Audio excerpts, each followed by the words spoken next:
पाहती गवळणी तवती पालथी दुधाणी, म्हणती नंदाची पोरे आजी चोरी केली घरे।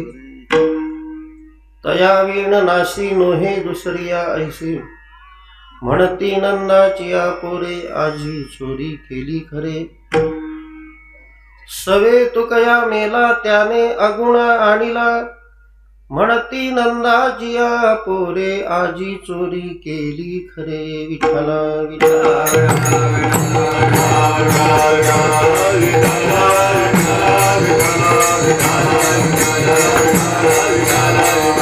देवा आधी देवा जगत्रय देवा देवा आधी देवा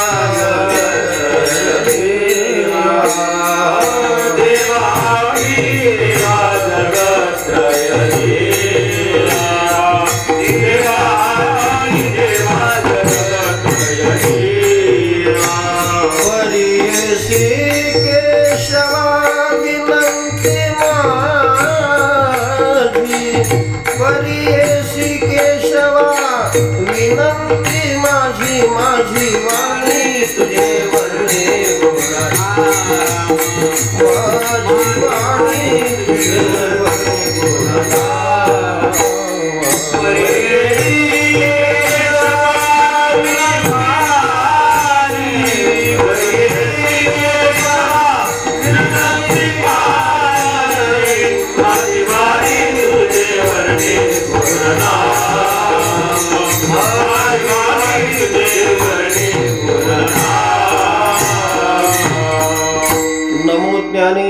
नमो ज्ञानेश्वरा निवृत्ती उदारा सोपान देवा मुक्ताबाई नमो त्रिभुवन पावनी आद्यत्र जननी देवांची पाहाती गौडणी तवती पालधी दुधाणी म्हणती नंदाचिया पोरे आजी चोरी केली खरे। जगद्गुरु संत श्रेष्ठ तुकोबाराय यांचा हा गवळणीच्या रूपकातला अभंग काल्याच्या प्रसंगी कीर्तनासाठी निवडलाय। काल्याचं कीर्तन म्हटलं की आपल्या वारकऱ्यांना वेगळं बोलायची गरजच नाही। जसं अवभृत स्नान संपलं की यज्ञाची समाप्ती होते, दवंडीची म्हणजे जाहिरातीची कुस्ती संपली की आखाडा समाप्त होतो, भैरवीचं गायन संपलं की गायनाची मैफिल समाप्त होते, मांडव मोडला की लग्नाची समाप्ती होते, तसं काल्याचं कीर्तन संपलं की ज्ञान यज्ञाची सांगता किंवा समारोप होत असतो। म्हणून आजचं हे जे कीर्तन आहे हे समारोपाचं कीर्तन आहे, शेवटचं कीर्तन आहे, काल्याचं कीर्तन आहे। आमचे गुरुदेव वैकुंठवासी प्रातस्मरणीय राजाराम शास्त्री महाराजांच्या शास्त्रीय भाषेत बोलायचं तर पूर्णाहुतीचं कीर्तन आहे। विठाला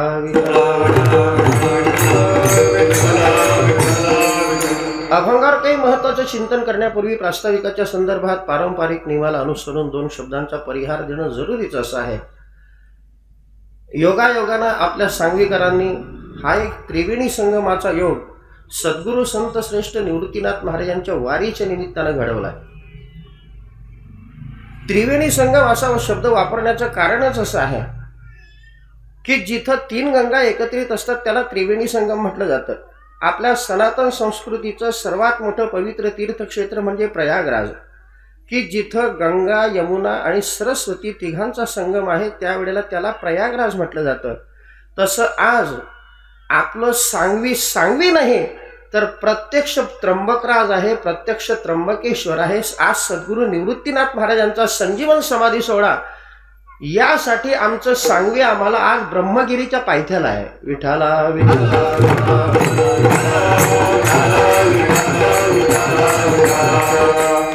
मग इथं कोणत्या तीन गंगा एकत्रित झालेल्या आहेत? आमचे सानंद सुखनिवासी सद्गुरू जोग महाराज यांच्या संस्थेची परंपरा अगदी वैराग्ययुक्त अंतःकरणाने ज्यांनी टिकवलेली आहे ते आमचे वैकुंठवासी प्रातस्मरणीय गुरुवर्य ज्यांच्या सावलीत आम्ही आनंदित वाढलोय ते आमचे गुरुवर्य नथुसिंग बाबा राजपूत यांच्या माध्यमातून हा दौरा मंडळी इथं उपस्थित आहे। आपल्याला अनेक वर्षे ज्यांनी ज्ञानदानाचं कार्य केलं ते आपले सर्वांचं श्रद्धास्थान वैकुंठवासी प्रातस्मरणीय सद्गुरू दिगंबर महाराज चिनावलकर यांच्या दिव्य परंपरेचं विठाला विठाला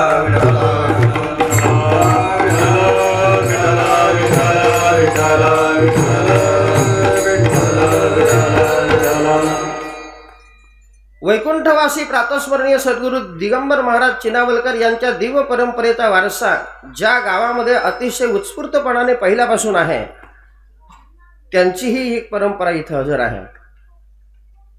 आणि तिसरं महत्वाचं की 185 वर्षापूर्वी पंढरपूरच्या चंद्रभागेच्या पवित्र वाळवंटातून ही वारकरी दिव्य गंगा ज्या महात्म्यानं तापीच्या वाळवंटात आणून सोडली आहे, त्या सद्गुरू झेंडूजी महाराज बेडीकरांचाही वारसा इथं आहे. म्हणून या 3 परंपरा इथे एकत्रित आहेत. हा एक प्रयागराजाचा महत्वाचा योग आहे. आणि तिथं आशीर्वाद देण्याकरता आज आमच्या गुरुवर्य नथुसिंग बाबाच्या रूपात आम्हाला गुरुवर्य आमचे हरिभक्तीपरायण प्रातस्मरणीय लक्ष्मण बाबा आहेत. आणि माझ्या दृष्टीनं पुन्हा असं बोलतोय की आज राम जरी माझ्या समोर हजर नसला तरी भरताची परीक्षा घ्यायला लक्ष्मणजी हजर आहेत.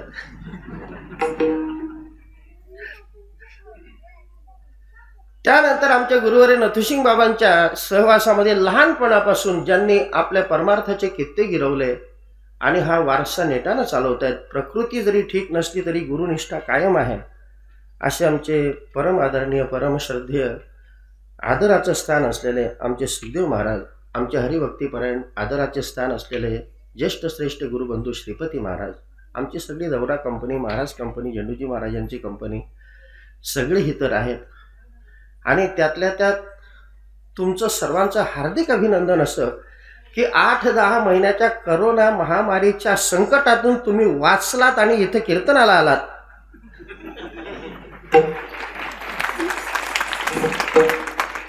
म्हणून तुमचं सर्वात मोठं अभिनंदन. कारण काही गोष्टी बरं का डॉक्टर साहेब, वाईटातून काही गोष्टी चांगल्या घेण्यासारख्या आहेत. करोना महामारी ठीक आहे, पण करोनानं तुम्हाला काय शिकवलं? काय शिकवलं? आता मी तुम्हाला असं विचारतो, देवासमोर आपण बसलेल्या खोटं कोणी बोलायचं नाही. सांगा बरं, मागच्या मार्च महिन्यापासून एप्रिल महिन्यापासून करोना महामारीचं संकट नुसत्या भारतावर नाही तर जगावर आलंय. सांगा बरं, या करोना महामारीच्या कालखंडामध्ये कोणाचं कंबर दुखलं? प्रामाणिकपणानं सांगा. कोणाचा पाठीचा मणका दुखला? कोणाचा गुडघा दुखला? नुसत्या माना हलवू नका, मी तुमच्या मनातलं सांगतोय. सगळ्यांचं सगळं दुखलं. कंबरावाल्याचं कंबर दुखलं, गुडघ्यावाल्याचा गुडघा दुखला, मणक्यावाल्याचा मणका दुखला, परंतु डॉक्टरांकडे जाण्याचं धाडस मात्र कोणीही दाखवलं नाही.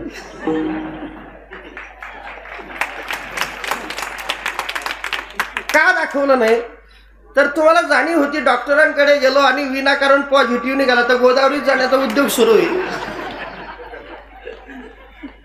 म्हणून तोंड दाबून बुक्क्याचा मार.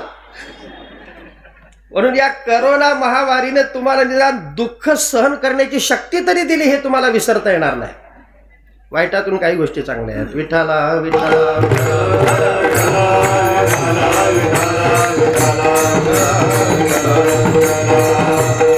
आज द्वादशीचा पवित्र योग आहे आणि सद्गुरू संत श्रेष्ठ निवृत्तीनाथ महाराज की ज्ञानोबारांच्या हृदयामध्ये, ज्यांच्या हृदयातलं ज्ञान प्रविष्ट झालेलं आहे नाथ परंपरेचं, त्या निवृत्तीनाथ महाराजांचा संजीवन समाधी सोहळा जरी ज्येष्ठात असला परंतु आज पौष महिन्यामध्ये होतो आणि आज पौष वद्य द्वादशीचा दिवस. म्हणून वैकुंठवासी गुरुदेव नथुसिंग बाबा यांच्या अमृतवाणीतून या वारीच्या संबंधात जे शब्द ऐकले ते फक्त तुमच्या समोर सांगतो आणि काल्याच्या कीर्तनाला प्रारंभ करतो. जगाच्या उद्धारासाठी जे संत अवताराला आले त्यामध्ये प्रामुख्यानं 12व्या शतकापासून तर 16व्या शतकापर्यंत जेवढे संत झाले तेवढे आपल्याला माहिती आहेत. ज्ञानोबाराय निवृत्तीनाथ महाराजांपासून तर निळोबारायांपर्यंत. आपण वारकरी पिंडाची माणसं असल्या कारणानं प्रत्येक संतांच्या समाधी सोहळ्याला आपण हजर असतो.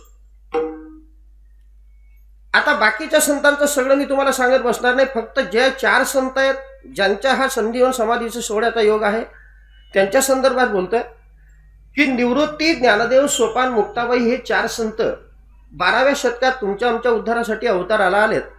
वयाच्या 16व्या वर्षी ज्ञानोबारायांनी ज्ञानेश्वरी लिहिली आणि वयाच्या 22व्या वर्षी संजीवन समाधी घेतली. तर ही संजीवन समाधी ज्या ठिकाणी घेतली ते पवित्र तीर्थक्षेत्र म्हणजे आळंदी इंद्रायणीचं पवित्र तीर्थ. ज्या दिवशी संजीवन समाधी घेतली तो दिवस कार्तिक वद्य त्रयोदशी.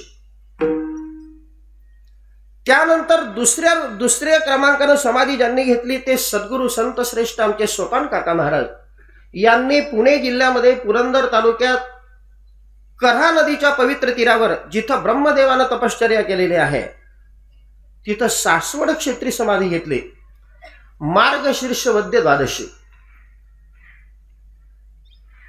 मध्यंतरी पौष महिना गेला, माघ महिना गेला, फाल्गुन महिना गेला, चैत्र महिना गेला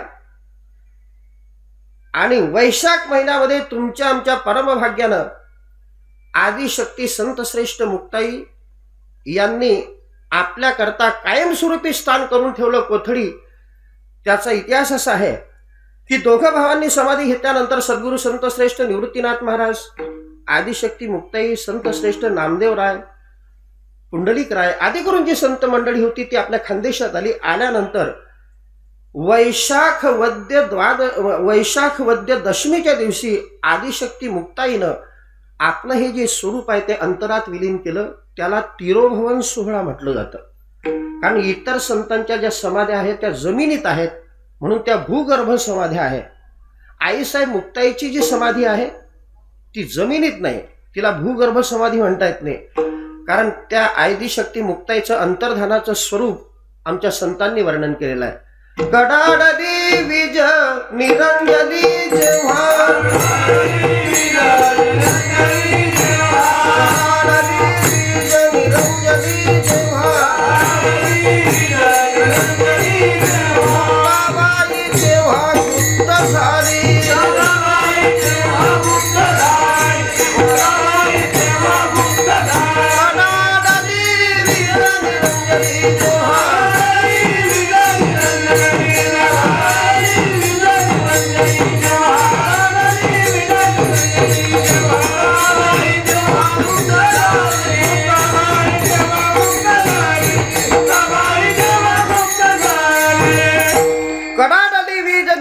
जेव्हा मुक्ताबाई तेव्हा गुप्त झाली. आदिशक्ती मुक्ताईनं वैशाख वद्य दशमीच्या दिवशी आपलं स्वरूप अंतरात विलीन केलं.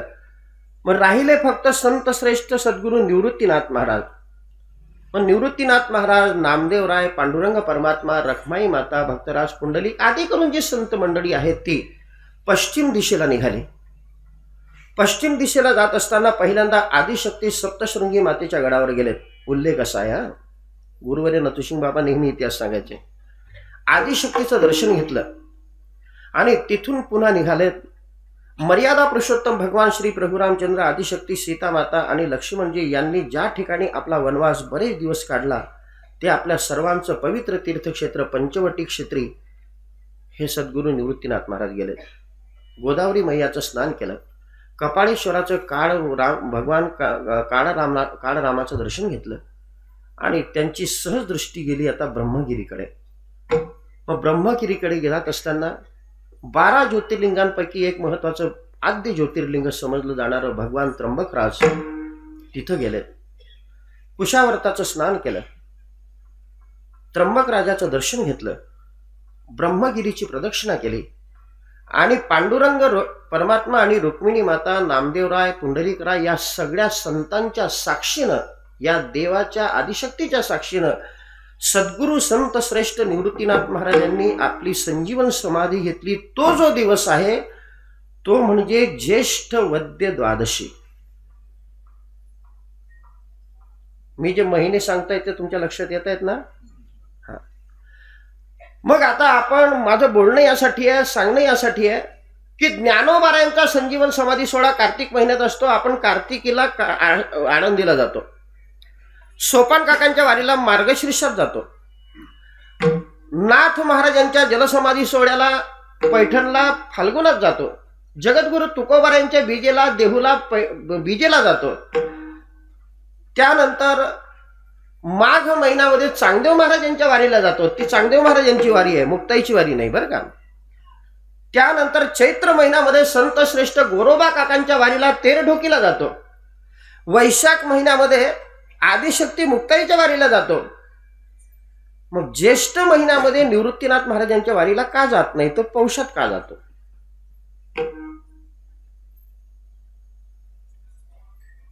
तर या बाबतीमध्ये असा एक इतिहास गुरुवर्य सांगायचे की साधारणतः स्वानंद सुख निवासी सद्गुरू जोग महाराज यांच्या हयातीत झालेला हा सोहळा आहे की वारकऱ्यांच्या डोळ्यासमोर असा एक प्रश्न निर्माण झाला की ज्या ज्या संतांनी आपल्या उद्धारासाठी अवतार धारण केला त्या सगळ्या संतांच्या वाऱ्या आपण निष्ठेने ज्या ज्या तिथीला करायच्या त्या त्या तिथीला करतो, परंतु ज्ञानोबाऱ्यांच्या हृदयामध्ये ज्यांनी ज्ञान प्रविष्ट केलं ते सद्गुरू संत श्रेष्ठ निवृत्तीनाथ महाराज हे विश्वाचे गुरु असताना त्यांची वारी मात्र आपण करू शकत नाही. त्याचं कारण असं की जी वारी असते ती ज्येष्ठ वद्य द्वादशीला असते आणि ज्येष्ठ वद्य द्वादशीला वारकऱ्यांची जी पावलं असतात ती पंढरपूरच्या दिशेनं पायी पायी असतात. माऊलींची पालखी सासवडला असते, आपली झेंडूजी महाराजांची दिंडी पैठणला असते, बाकीच्या दिंड्या ज्याच्या त्याच्या मार्गाने असतात. पंढरपूरच्या वारीची अडचण असल्या कारणाने त्र्यंबकेश्वरला ज्येष्ठ महिन्यात जाता येत नाही. मग करायचं तरी काय? निवृत्तीनाथ महाराजांची वारी तर झालीच पाहिजे. मग हा निर्णय कोणी घ्यायचा? त्यावेळेला आपले स्वानंद सुखनिवासी सद्गुरू जोग महाराज वारकरी संप्रदायाचे प्रमुख सगळ्या वारकरी फडकरी लोकांनी जोग महाराजांना अधिकार दिले की महाराज आपण जो निर्णय घेणार त्या निर्णयानुसार सगळे लोक त्र्यंबकला जातील. आमचे जोग महाराज फार बुद्धिमान. जोग महाराजांनी 12 महिने डोळ्यासमोर आणले आणि वारकऱ्यांना सांगितलं, वारकऱ्यांनो पंढरपूरच्या पवित्र चंद्रभागेच्या वाळवंटामध्ये सगळ्या वारकऱ्यांची सभा घेतली आणि सांगितलं, वारकऱ्यांनो आषाढीपासून कार्तिकेपर्यंत हा 4 महिन्याचा जो कालखंड आहे तो चातुर्मास्यासाठी पंढरपुराकरता राखीव आहे. त्या 4 महिन्यात आपल्याला वारीला जाता येत नाही.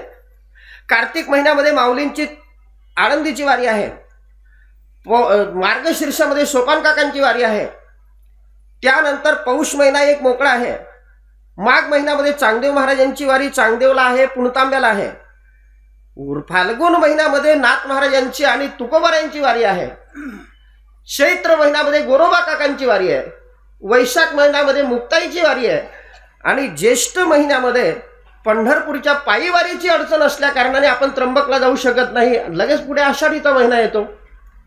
मग या 12 महिन्याच्या मध्ये फक्त 1 महिना मोकळा आहे, तो म्हणजे पौष महिना. जोग महाराजांनी जाणलं की या पौष महिन्यामध्ये शेतकऱ्यांचे कामधंदे कमी असतात, आमच्या माता मावल्यांचे पापड बिबडी नसतात, शेवाया नसतात आणि लग्नही पूर्वी लोक पौषात करत नव्हते. जोग महाराजांनी अतिशय विचारपूर्वक निर्णय जाहीर केला वारकऱ्यांच्या समोर की वारकऱ्यांनो 12 महिन्यामध्ये फक्त 1 महिना मोकळा आहे, तो म्हणजे पौष महिना. तर पौष वद्य वारीला ज्येष्ठ वद्य वारी समजून सगळ्यांनी त्र्यंबकेश्वरला जायचं आणि निवृत्तीनाथ महाराजांचा संजीवन समाधी सोहळा साजरा करायचा. जोग महाराजांनी निर्णय देता बरोबर सगळ्या वारकऱ्यांनी आनंदाने चंद्रभागेच्या वाळवंटात टाळ्या वाजवल्या, कारण तो जोग महाराजांचा निर्णय.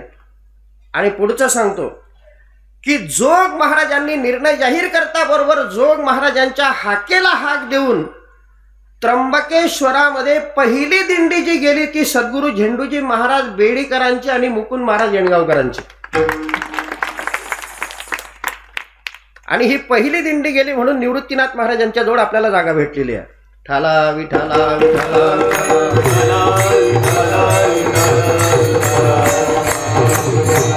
म्हणून ज्यांच्या पायाजवळ सगळे तीर्थ आज वास्तव्याला आहेत की भौम तीर्थ, चित तीर्थ, मानस तीर्थ जे काय असतील ते निवृत्तीनाथ महाराजांच्या चरणाजवळ आहेत. त्या महात्म्याची ही वारी आहे. म्हणून आज आपण सांगवीमध्ये नाही तर प्रत्यक्ष ब्रह्मगिरीच्या पायथ्याला त्र्यंबकेश्वरमध्ये आहोत अशी भावना धारण करा की आपल्याला त्र्यंबकेश्वरचं पुण्य आज मिळेल. की वाचे म्हणता गंगा गंगा सकळ दोष जाती भंगा, दृष्टी पडता ब्रह्मगिरी त्यासी नाही यमपुरी, कुशावर्ता करिता स्नान त्याचे वैकुंठी राहणे, नामा म्हणे प्रदक्षिणा त्याच्या पुण्या नाही गणना. विठ्ठला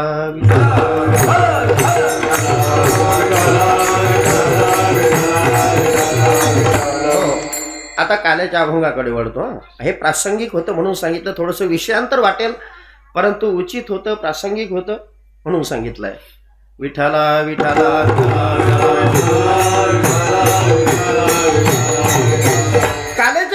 करण्यासाठी म्हणून दाखवलेली जी गवळण आहे ते जगद्गुरु तुकोबारायांची आहे.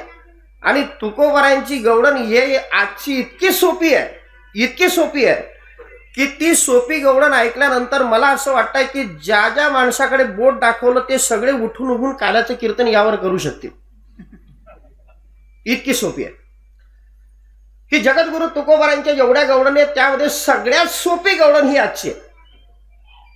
मग काही लोक म्हणतील महाराज सोपी आहे पण किती सोपी आहे ती सांगा ना. तर ही गवळण किती सोपी आहे सांगू. तुम्हाला झोपा येत नाही ना. हा, गवळण किती सोपी आहे, हा अभंग किती सोपा आहे ते सांगतो. हा अभंग इतका सोपा आहे, आपला उजवा हात असा लांबवायचा. किती सोपा आहे ते सांगतो. उजवा हात लांबवायचा, त्याला असं वाकवायचा. वाकवल्यानंतर हाताचा जो हा भाग आहे त्याला तुमच्या गावात काय म्हणतात. आमच्या गावात ढोरखुंबा म्हणतात.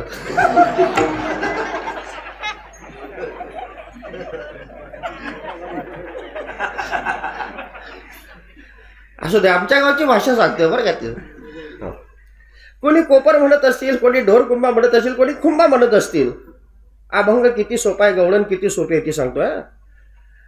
आपला लांबवलेला हात आखडवायचा. हाताचा जो हा कोपरा आहे, खुंबा आहे, त्याला आपला घरातल्या डब्यातला गुळाचा खडा चिटकवायचा आणि त्या चिटकवलेल्या गुळाच्या खड्याला आपल्या स्वतःच्या जिभेनं चाटायचा. इतका सोपा आहे. सोपं नाही. कसं काही सोपं नाही. अरे हात तुमचा आहे, गुळाचा खडा तुमच्या घरातल्या डब्यातला, आणि जीभ तर तुमचीच आहे, लांबवा ना तिथपर्यंत. अरे बाबा हे बोलायला सोपं आहे की लांबवलेला हात आखडवायचा, खुंब्याला गुळाचा खडा चिटकवायचा आणि आपल्या जिभेनं चाटायचा. बोलायला सोपं आहे, कृती करायला, प्रात्यक्षिक करायला फार अवघड आहे. तसं गवळण ऐकायला सोपी आहे, अर्थदृष्टीनं कळायला फार अवघड आहे. विठाला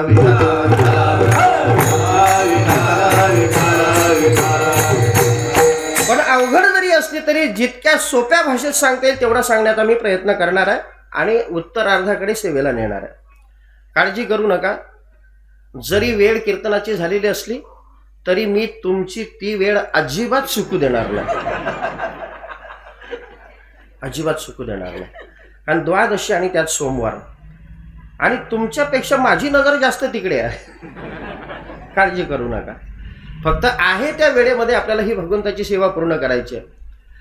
जगद्गुरु संत श्रेष्ठ तुकोबाराय आज असं रूपक करतायत की ज्या वेळेला गवळणी पहाटेच्या वेळेला आपल्या घरात झोपेतून जागे झाल्या त्यावेळेला त्यांना आपल्या घरातल्या दुधाण्या पालथ्या झालेल्या दिसल्या. परंतु ज्या गवळणीचं वर्णन ज्ञानोबाराय आपल्या तुकोबाराय करतायत त्या गवळणी कोण आहेत ते कळाल्याशिवाय तुम्हाला पुढच्या अभंगाचा भाव काही कळणार नाही. की गोकुळामध्ये अवतीर्ण झालेल्या गवळणी कोण होत्या. त्या काही आताच्या सामान्य स्त्रियांप्रमाणे सासू सासऱ्यांना टोचून बोलणाऱ्या स्त्रिया होत्या का. नाही. त्या कोण होत्या. नाथ महाराजांना विचारा. नाथ महाराज बोलतायत की त्या गवळणी वेदातल्या श्रुती होत्या, परंतु श्रुती रूपात असताना त्यांना परमात्म्याचं यथार्थ दर्शन न झाल्या कारणानं त्या गोपिकांच्या रूपात गोकुळात अवतीर्ण झाल्या. नाथ महाराजांची भाषा अशी आहे. त्या जाण वेद गर्भीच्या श्रुती रूपे नव्हे मतप्राप्ती, तै परतल्या म्हणून नेती माझी सुख संगती न पवेची. त्या गवळणी वेदातल्या श्रुती होत्या, परंतु श्रुती रूपात असताना त्यांना परमात्म्याचं यथार्थ दर्शन न झाल्या कारणानं त्या गोपिकांच्या रूपात गोकुळात अवतीर्ण झाल्या. आता ज्या परमात्म्याचं यथार्थ दर्शन घ्यायचं आहे तो परमात्मा आहे तरी कसा, त्याच्या स्वरूपाची दोन अंग सगुण निर्गुण त्याही विषयाची चर्चा मी आज करणार नाही. परंतु त्या गोकुळामध्ये अवतीर्ण झालेल्या गवळणी किती प्रकारच्या होत्या त्याचा प्रकार तुकोबाराय एका अभंगामध्ये दिग्दर्शित करतो.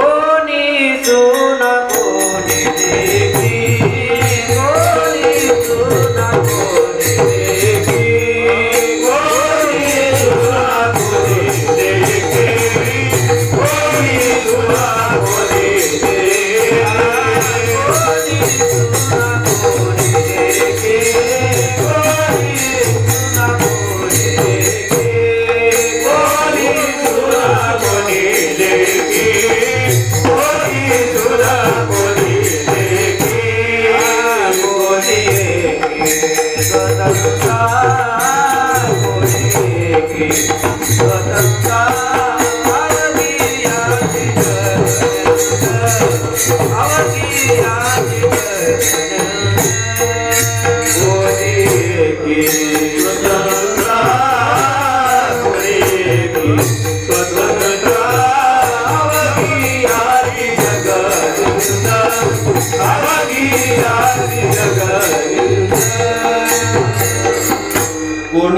कोणी लेकी कोणी एकी स्वतंत्र. त्यामध्ये काही लेकी होत्या, काही सुना होत्या आणि काही स्वतंत्र म्हणजे सासवा होत्या.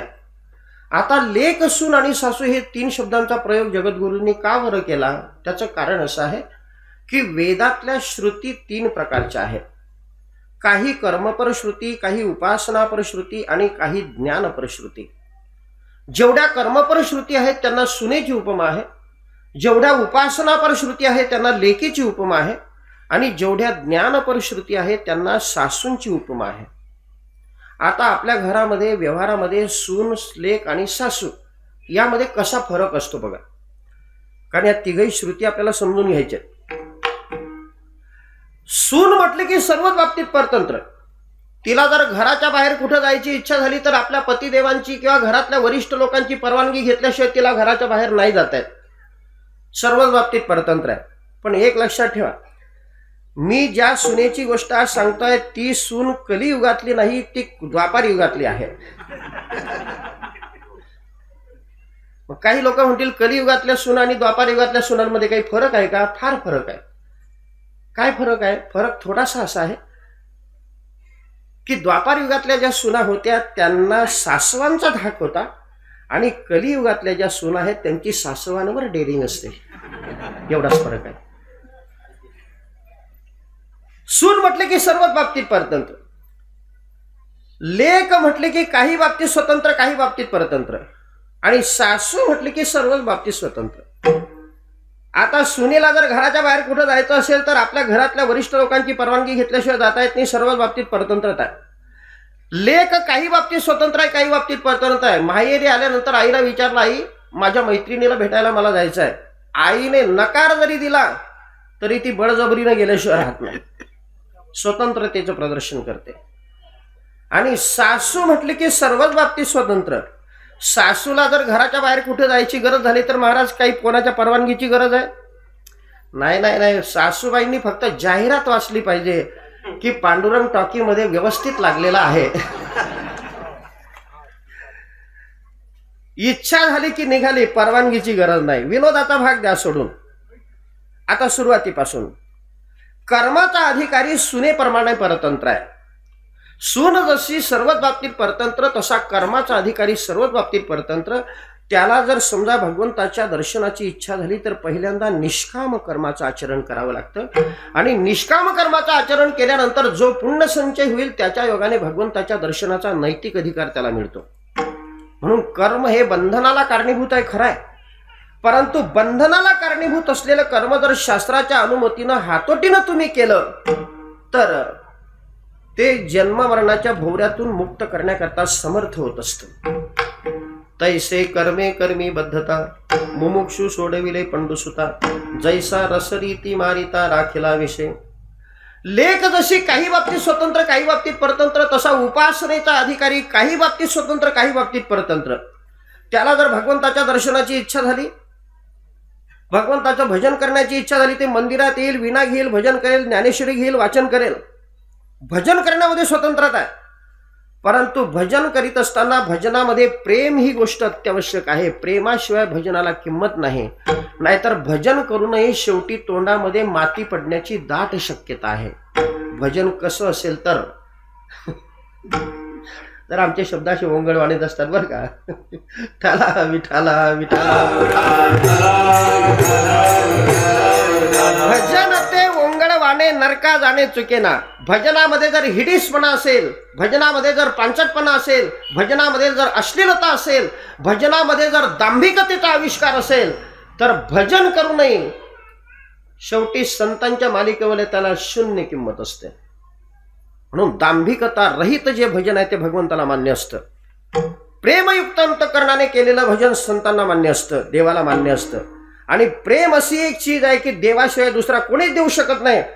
म्हणून प्रेमाची मागणी करण्याकरता ते परतंत्र आहेत. म्हणून आमच्या संतांनी प्रेमयुक्त भजन घडण्याकरता त्या देवाला अशी विनंती केलेली आहे, करोनी उची प्रेम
आता ते परतंत्र आहेत. म्हणून प्रेम सुख दे प्रेमे विण नाही समाधान. आता तिसऱ्या ज्या ज्ञानपरश्रुती आहे त्यांना सासवांची उपमा का. सासू जशी सर्वच बाबतीत स्वतंत्र तसा ज्ञानाचा अधिकारी सर्वच बाबतीत स्वतंत्र. वेदविधीचं पालन कोटपर्यंत करायचं जोपर्यंत अज्ञानाचं बंधन आहे तोपर्यंत. एक वेळ का अज्ञानाचं बंधन संपलं की वेदविधीच्या पालनाची शक्ती कोणत्याही शास्त्रामध्ये कोणत्याही पंथामध्ये कुठेही केलेली नाही. हे पटवण्याकरता आपल्या शेतकरी जीवनातलं उदाहरण संत देत आहेत. कल्पना करा, आपल्या शेतामध्ये एखादं आंब्याचं झाड असतं. झाडाची राखण शेतकरी कोटपर्यंत करतो जोपर्यंत त्याला कैऱ्या फळं आहेत तोपर्यंत. एक वेळ का कैऱ्या फळं संपली की त्या झाडाची राखण करण्याची जशी गरज नाही तसं जोपर्यंत अज्ञानाचं बंधन आहे तोपर्यंतच वेदविधीचं पालन. एक वेळ का अज्ञानाचं बंधन संपलं की वेदविधीच्या पालनाची शक्ती नाही. म्हणून अशा बोधावर असलेल्या गवळणी पहाटेच्या वेळेला झोपेतून जाग्या झाल्या. त्यावेळेला त्यांच्या घरातल्या ज्या दुधाण्या आहेत त्यांना पालथ्या झालेल्या दिसला. हा महत्वाचा लाक्षणिक संकेत जगद्गुरु देत आहेत अभंगाच्या पहिल्या चरणात.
पाहती गवळणी तवती पालथी दुधाणी. त्या गवळणी पहाटेच्या वेळेला झोपेतून जाग्या झाल्या. त्यावेळेला त्यांच्या घरातल्या ज्या दुधाण्या त्यांना पालथ्या झालेल्या दिसल्या. आता इथं दुधाणी कोणती, पहाट कोणती, उषक्काल कोणता, त्या दुधाणीतलं परमात्म्यानं काय खाल्लं आणि खाल्ल्यानंतर दुधाणी फोडून का टाकली नाही, पालथीच का घातली. शब्दप्रयोग असा आहे तवती पालथी दुधाणी. तर ती पालथीच का घातली या 4-5 मुद्द्यांचा विचार भावार्थानंतर 1-1 मिनिटाच्या अवधीत आपण करणार आहोत. पुन्हा त्या गवळणी झोपेतून जाग्या झाल्यानंतर ज्या वेळेला घरातलं दृश्य बघितलं ना त्यावेळेला ही नासाडी कोणी केलेली असावी. चोरीचा शोध घेतला. शोध घेतल्यानंतर असं निष्पन्न झालं की त्या नंदाच्या पोराशिवाय ही चोरी दुसरा कोणीच करू शकत नाही. म्हणून ज्याने चोरी केली असा त्याच्या नावाचा जाहीरपणे हे करतायत अभंगाच्या दुसऱ्या चरणात.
म्हणते नंदाची पोरे आजी चोरी केली खरे. ही चोरी कोणी केलेली असावी शोध घेतल्यानंतर असं निष्पन्न झालं की त्या नंदाच्या पोऱ्याशिवाय ही दुसरी चोरी कोणीच करू शकत नाही. म्हणून त्या नंदाच्या पोऱ्याचं जाहीरपणे नाव असं लोकांसमोर सांगतायत.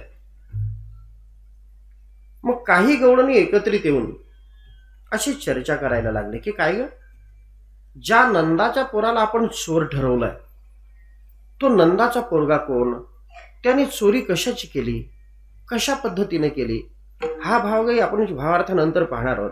परंतु ज्या नंदाच्या पोराचं नाव आपण चोर म्हणून जाहीर केलंय हे कशावरून. मग ज्या गवळणीच्या घरात ही नासाडी केली होती ना, ती गवळण म्हणायला लागली अगं त्याचं नाव जाहीर करण्याचं कारण असं आहे की ही नासाडी त्याच्याशिवाय दुसरं कोणालाच करणं शक्य नाही, कोणालाच करणं शक्य नाही. म्हणून त्याच्या जो निष्कर्ष काढला त्याला दुजोरा दिला. तया वीण नाशी नोहे दुसरी आयशी, त्याला दुजोरा दिला. पुन्हा काही बोधावर असलेल्या गवळणी एकत्रित आल्या आणि त्या म्हणायला लागल्या की काय ग, ज्या नंदाच्या पोराला आपण चोर म्हणून घोषित केलेला आहे तो नंदाचा पोरगा तर प्रत्यक्ष परब्रह्म भगवान आहे. आणि तो परब्रह्म असल्या कारणाने त्याचं जे स्वरूप आहे ते निर्गुण निराकार आहे. आणि निर्गुण निराकार स्वरूपाचं शास्त्रामध्ये वर्णन असं आहे की रंग नाही रूप नाही नाही वरण छाया निराकार निर्गुण तूच रघुराया. त्याला हात नाही, पाय नाही, नाक नाही, डोळा नाही, काहीही नाही, निरवयव अशा प्रकारचं ते स्वरूप आहे. आणि त्याला जर चोरी करायची असेल तर त्याला निर्गुण निराकार स्वरूपापासून सगुण साकार रूप धारण करावं लागतं. त्यावेळेला तो लीला करतो, त्यावेळेला चोरी करू शकतो.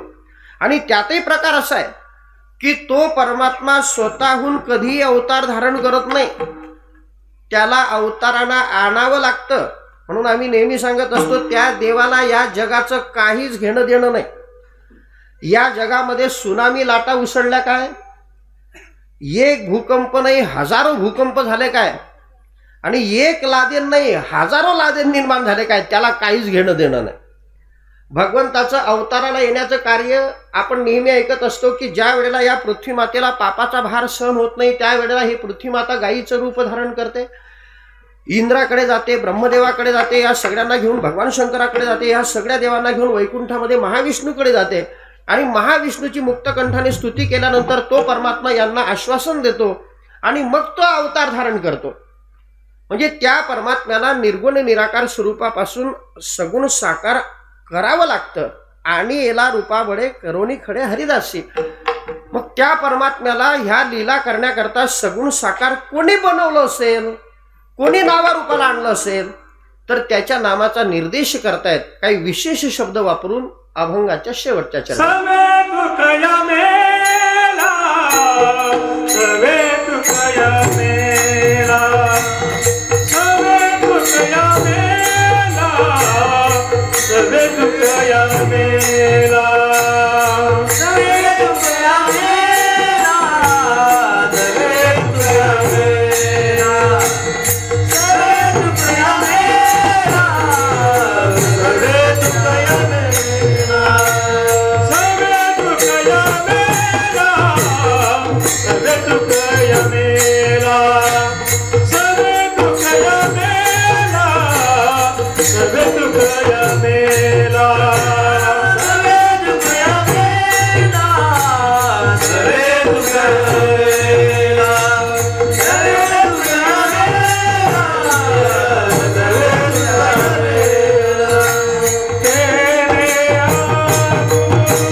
सवे तुकया मेला त्याने अगुणा आणिला.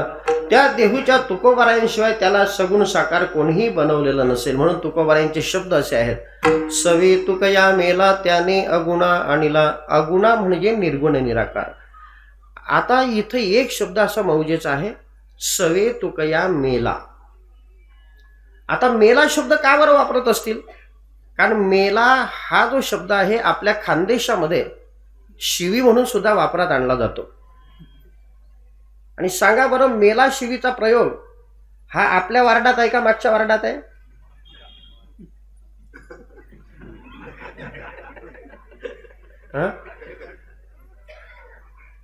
कोणत्या वार्डात आहे भोगेश्वर? नाही, तेही कबूल करतायत ना.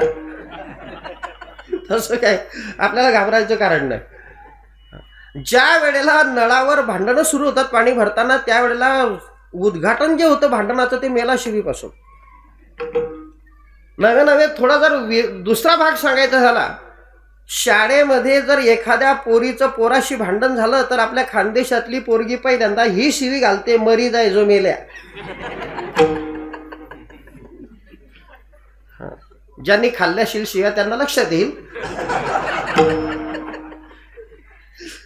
विठाला विठाला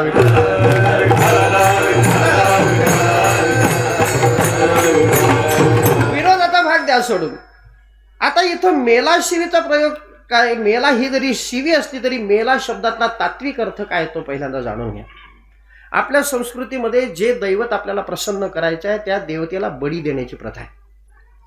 आपण पाहतो सेंद्री हेंद्री दैवताचे जे भक्त आहेत ते कोंबड्याचा बळी देतात, बोकडाचा बळी देतात. नाथ महाराज सांगतायत, अरे सेंद्री हेंद्री दैवत जर बळी घेतल्या वाचून प्रसन्न व्हायला तयार नाही, आम्हाला तर सगळ्या देवांचा बॉस प्रसन्न करायचा आहे, तो हा देवांचाही देव, मग तो बळी घेतल्या वाचून कसा प्रसन्न होईल? पण एक लक्षात ठेवा, इतर देवांची कथा कोण थोरला देव लाचुंगा पूर्ण, तोही न भेटे जीव घेतल्या विण, भेटल्याचे आपण गर्भवास सोशी. परंतु हा आपल्याला जो देव प्रसन्न करायचा आहे तो कोंबड्यावर किंवा बोकडावर प्रसन्न होणारा नाहीये. त्याला जर बळी द्यायचा असेल तर स्वतःच्या जीवाचा बळी द्यावा लागतो. तुका म्हणे बळी जीव दिला पायातळी, तुका म्हणे व्हावे देहाशी उदार, रखुमा देवीवर जोडावया. यातला तात्विक अर्थ असा आहे की परमात्म्याला जर प्रसन्न करायचं असेल तर जीव दशेनं खरं मेल्या वाचून परमात्म्याची प्राप्ती होत नाही. म्हणून सवे तुकया मेला त्याने अगुणा आणिला, म्हणती नंदाची पोरे आजी चोरी केली खरे विठोबा.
महाराज सद्गुरु जोग महाराज, सद्गुरु निवृत्तीनाथ महाराज.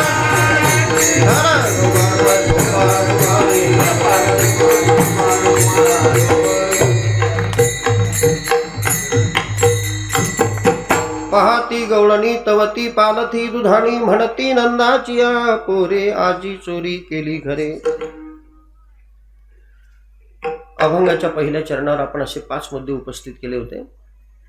इथं पहाट कोणती, उषक्काल कोणता, दुधाणी कोणती, दुधाणीतलं परमात्म्यानं काय खाल्लं, खाल्ल्यानंतर दुधाणी फोडून का टाकली नाही, पालथीच का घातली, या मुद्द्यांचा विचार असा आहे की पहिल्यांदा पहाट कोणती. आता पहाट करण्याकरता थोडीशी आपण चर्चात्मक गोष्टी करूया. आपण ज्या वेळेला कीर्तन ऐकायला मंदिराच्या या प्रांगणात बसलेलो आहोत, कीर्तन श्रवणासाठी या मंदिराच्या प्रांगणात आपण बसलेलो आहोत, तर आज बसण्याची जी आपली ही वेळ आहे, ही वेळ पहाटेची आहे का दुपारची आहे?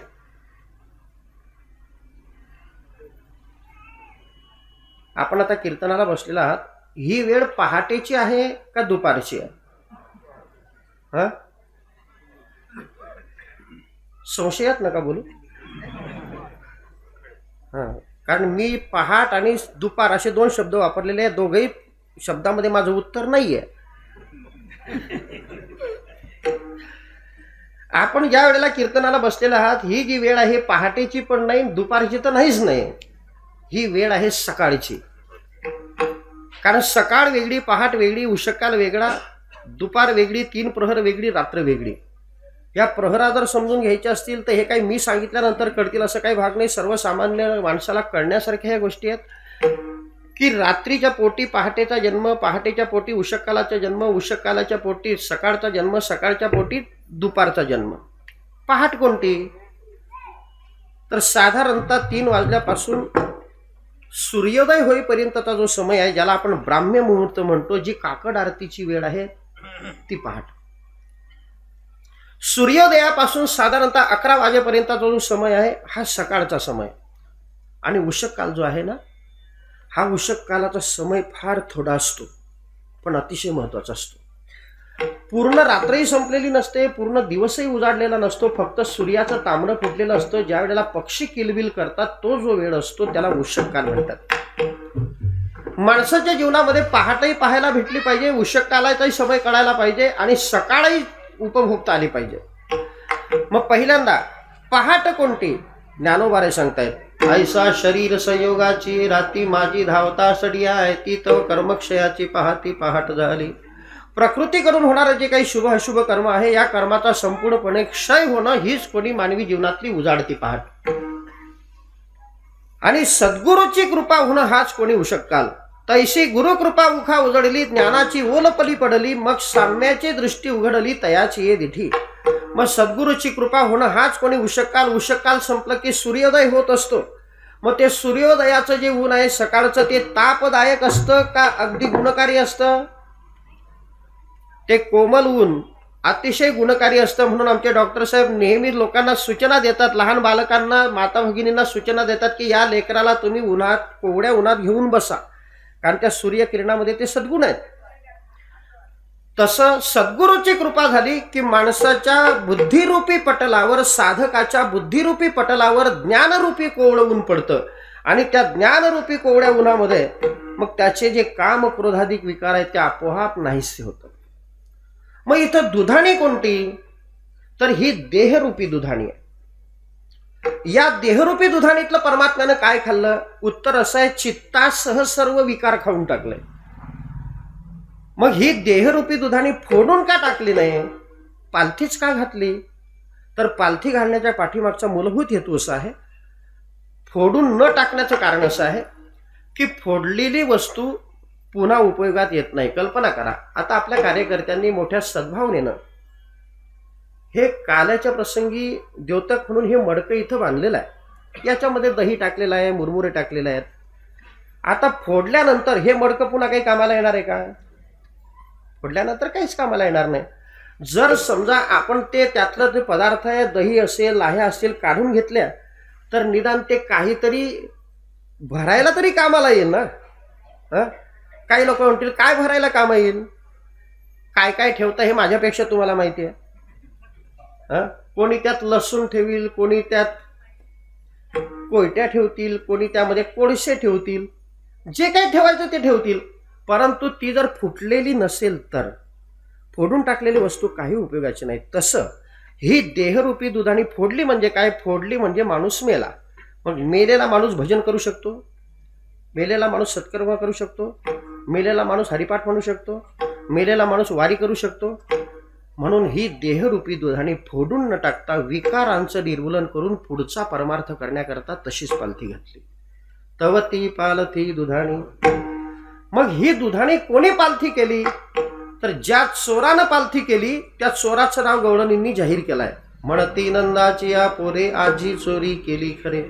आता इथं नंदाचा पोरगा कोण, त्याने चोरी कशाची केली, कशा कशा पद्धतीने केली, हे 3 मुद्दे असे महत्वाचे आहेत की ज्याने चोरी केली तो प्रत्यक्ष परब्रह्म भगवान आहे. नामदेवराय बोलतायत, परब्रह्म निष्काम तो हा गवळी आहे. परब्रह्म निष्काम तो हा गवळी आहे. परब्रह्म निष्काम तो हा गवळी आहे. परब्रह्म निष्काम तो हा गवळी आहे. वाक्यावारे अंगो कृष्ण गवळी करुणी. वाक्यावारे अंगो कृष्ण गवळी करुणी. वाक्यावारे अंगो कृष्ण गवळी करुणी. वाक्यावारे अंगो कृष्ण गवळी करुणी. म्हणती गवळणी आणि पाहुणे जरा. म्हणती गवळणी आणि पाहुणे जरा. म्हणती गवळणी आणि पाहुणे जरा. म्हणती गवळणी आणि पाहुणे जरा. किंवा जो साक्षात परब्रह्म करू निघाला चोरी कर्म धर्वणी बाळ दिला संभ्रम आवडी परमनवनीताची. त्याने चोरी कशाची केली? गोपिकांना विचारलं की गोपिकांनो त्याने चोरी कशाची केली? म्हणे दह्याची, दुधाची, तुपाची, लोण्याची. आता थोडंसं सावधान ते नाही का? त्या गवळणींनी ज्या देवाचं आपण भजन करतो त्या देवावर आरोप केलाय चोरीचा. आता आपल्या शास्त्रामध्ये चोरी करणं हे अतिशय निंद्य कर्म आहे. आणि गवळणींनी ज्याचं आपण भजन करतो त्या देवावर चोरीचा आरोप केला. बरं काय चोरलं? दही दूध चोरलं, लोणी चोरलं, तूप चोरलं. आता मी तुम्हाला असं विचारतोय की का त्या देवानं खरंच गवळणीच्या घरामध्ये जाऊन दही दूध चोरलं असेल का? बरं चोरलं तर चोरलं, पण त्याच्या घरी काही दही दूध कमी होतं का? म्हणजे चोरलं असेल की नाही हे आपणही जाणून घ्यायचे. गवळणी म्हणतात म्हणून आपण त्याला चोर म्हणायचं नाही बर का. त्या परमात्म्याच्या घरी काही दही दूध कमी होतं का? त्या परमात्म्याच्या घरी किती दही दूध होतं त्याच्या घरी असलेल्या गायींची संख्या मी सांगतो. मग दही दूध किती होतं तुम्ही घरी गेल्यानंतर कॅल्क्युलेटरची बटणं दाबत बसा. भगवंताचा जो बाप होता ना त्याला नंदराज ही पदवी होती. आणि नंदराज पदवी आपल्या शास्त्रामध्ये त्याला दिली जाते ज्याच्या घरी 9 लाख गायी असतील त्याला. मग 9 लाख गायींच्या किती दूध डेरे असतील? मग एवढं आपल्या घरचं विपुल प्रमाणातलं भरपूर स्वरूपातलं दही दूध सोडून दुसऱ्याच्या घरचं दही दूध चोरायला जातो, यामध्ये विशेषता काय? बरं यातही दुसरा मुद्दा असा आहे, आपल्या घरी जी वस्तू भरपूर स्वरूपामध्ये आहे, पुष्कळ स्वरूपामध्ये आहे, त्या वस्तूची चोरी करणारा चोर हलकट असतो का दिलदार असतो? सांगा बरं. जी वस्तू आपल्या घरी भरपूर स्वरूपात आहे त्या वस्तूची चोरी करणारा चोर कसा असतो? उदाहरण देतो, कल्पना करा. आपल्या घरच्या शेतामध्ये 5 एकर तूर पेरलेली आहे. स्वतःच्या शेतात तुरीच्या शेंगा उकडायला किती लागतात रे वारेश भाऊ? थोडस एक मडकभर. पण घरच्या शेतातली 5 एकर तूर सोडून उकडण्याकरता तूर पाहिजे म्हणून दुसऱ्याच्या तुरीच्या शेंगा खाली बसून वरपून आणतो. चोर हलकट का दिलदार? बरं जाऊ द्या, दुसरं उदाहरण सांगतो. आपल्या घरच्या मळ्यामध्ये 4 एकर भेंड पेरलेलं आहे. भेंड करतात ना, भेंडांचं पाणी करायला किती भेंड लागतात सांगा बरं. मी भेंडी म्हणत नाही आहे, कोरडी भेंडी करायची असेल तर भरपूर लागतात, अर्धा किलोही पुरत नाही. पण पाणी करायला रे भाऊ, त्यातल्या त्यात आमचे बुवा लोक जेवायला असते तर 5 भेंड्यामध्ये काम होऊन करून जातं. मग भेंड करायला, भेंडांचं पाणी करायला जर 5 भेंड लागत असतील, घरच्या शेतातले 4 एकर भेंड भरघोस आलेले असताना ते सोडून देतो आणि भेंडांचं पाणी करण्याकरता दुसऱ्याचे भेंड मोडून आणतो. चोर हलकट का दिलदार? मग तसं आपल्या घरी असलेल्या 9 लाख गायींचं दहीदूध सोडून दुसऱ्याच्या घरचं दहीदूध चोरायला जातो. चोर हलकट का दिलदार? खरं सांगा ना. देव आहे म्हणून तसं काही घाबरायचं नाही. भाव आपल्या लक्षात आला. अरे बाबा, ज्या गोपिकांनी आमच्या देवावर चोरीचा आरोप केला ना, त्या गोपिकांची विचारणा करा की गोपिकांनो, तुम्ही आम्ही ज्या देवाचं भजन करतो, जो आमचा अंतरात्मा आहे, ज्याच्याशिवाय आम्ही जीवन जगू शकत नाही, त्या देवावर तुम्ही चोरीचा आरोप केलाय. तुमच्या घरात तर त्याने काय चोरलं खरं सांगा. त्यावेळेला त्या गोपिका म्हणतायत की आमच्या घरातलं काय चोरलं सांगू. चैतन्य चोरीले माझे, चैतन्य चोरीले,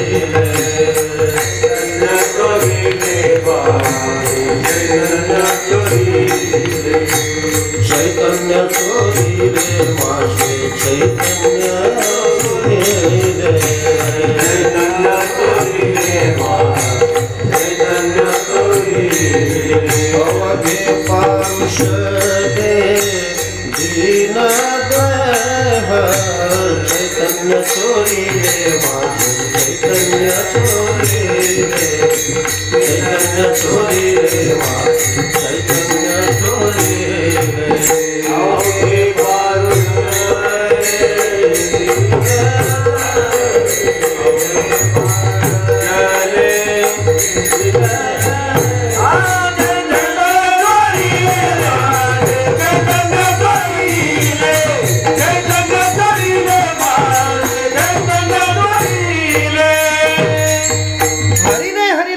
चित्त भार वित्त विसरले, सावळे रुपडे चोरटे चित्ताचे, उभे पंढरीचे विटेवरी. त्यांनी आमचं चित्त चोरलाय.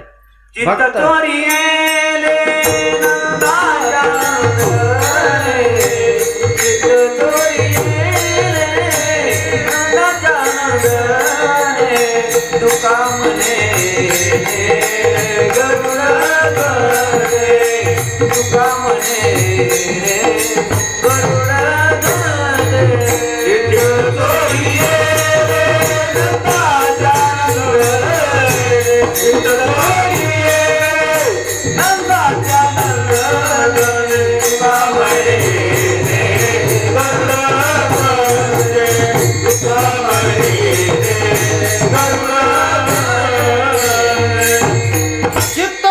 नंदाच्या नंदने तुका म्हणे येणे गरुड ध्वजे. याने त्या गोपिकांचं, त्या भक्तांचं चित्त चोरलं. कारण भक्ताच्या चित्ताला आपल्या भक्तिशास्त्रामध्ये नवनीताची उपमा दिलेली आहे.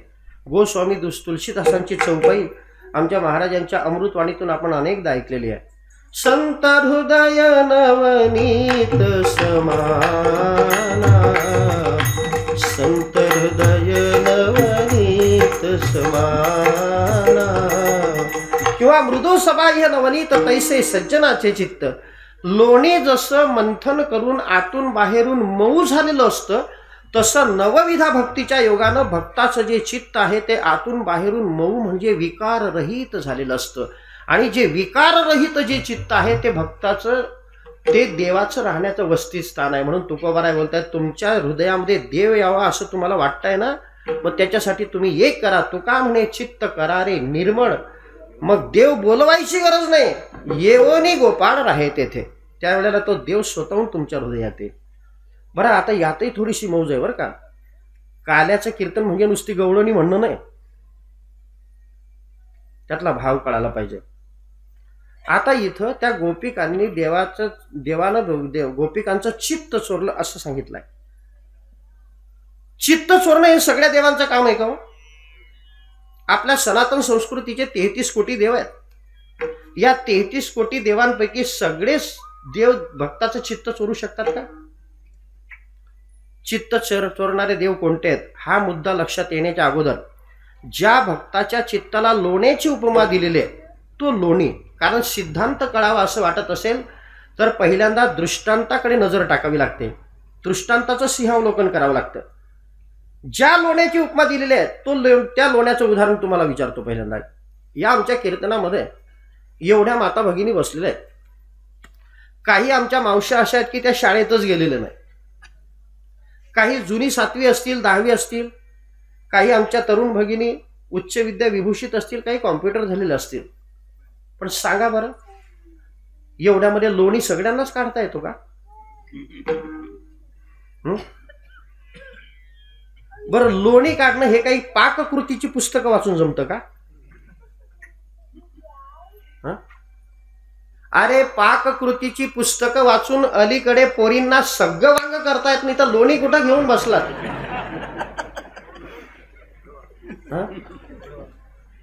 ते पाककृतीची पुस्तक वाचून जसं प्रात्यक्षिक असेल तसं वाचलं जातं, सगळ्या पद्धतीनं वांग केलं जातं. वांग शिजवल्यानंतर फक्त टीप खाली असते, वांगी धुवून टाकावी.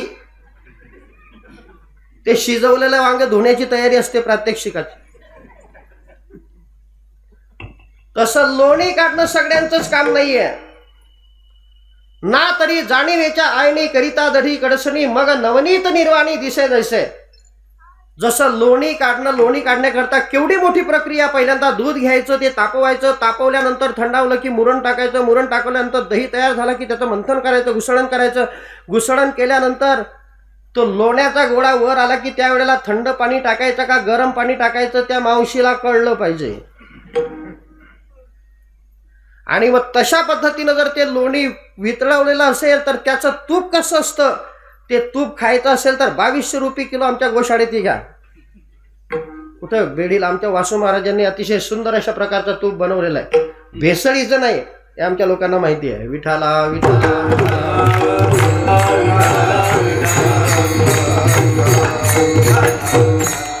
जसं लोणी काढणं हे सर्वांचंच काम नाही, तसं भक्ताचं चित्त चोरणं सगळ्या देवांचं काम नाही. भक्ताचं चित्त चोरण्याकरता आजपर्यंत फक्त 4 देव समर्थ आहेत.